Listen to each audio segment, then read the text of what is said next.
Yeah, may gusto lang akong sabihin sa taong mahalaga sa aking buhay.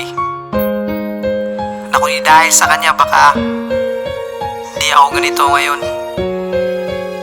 Laking pasasalamat ko sa taong ito. Kaya sa mga oras na to gusto ko lang sabihin na salamat at patawad.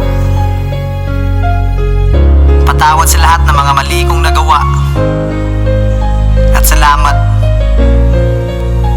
dahil nandyan ka pa rin palagi. Kaya bilang anak, Yeah,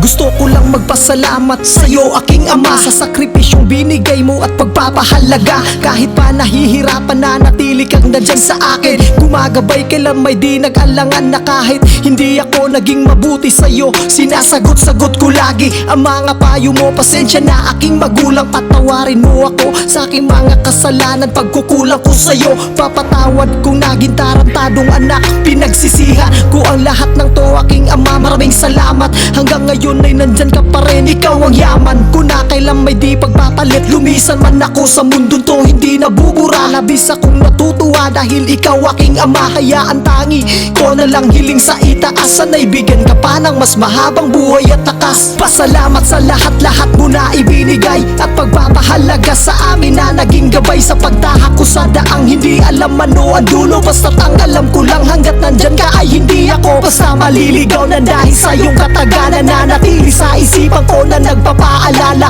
na tama at mali at sa hindi dapat gawin. Utang ko sa'yo ang buhay ko kahit saan dalhin. Mula noon hanggang ngayon ganun pa rin at trato, kahit nasa malayo na andun pa rin ang payo mo. Kaya sa oras na ito ay akin ang ilahad ang mga gusto kong sabihin sa iyo na malakas. Mahal kita aking ama, hindi ko lang masabi sa'yo ng personal, nahihiya ako di bale. Ang importante sa ngayon tuluyan kong nailabas sa tagal ng panahon, nasabi ko na to sa wakas. Sa pamamagitan ng tula na aking isinulat sa loob na 9 na buwan sa laot, sa akin nagpamulat na di biro pala ang dinaanan susumahin. Sa pagpapalaki mo sa amin di ko akalain na ganito pala kahirap ang ginagawa mo. Ngayon malino na ang dati sa akin ay malabo at napagtanto ko pa at sana ay hindi maglaho yung tubig na dala-dala ko sa sariling tabo. Pasalamat sa lahat-lahat mo na ibinigay at pagpapahalaga sa akin na naging gabay sa pagtahak ko sa daang hindi alam ano ang dulo. Basta't ang alam ko lang hanggat nandyan ka ay hindi ako basta maliligaw na dahil sa iyong katagalan na natili sa isipan ko na nagpapaalala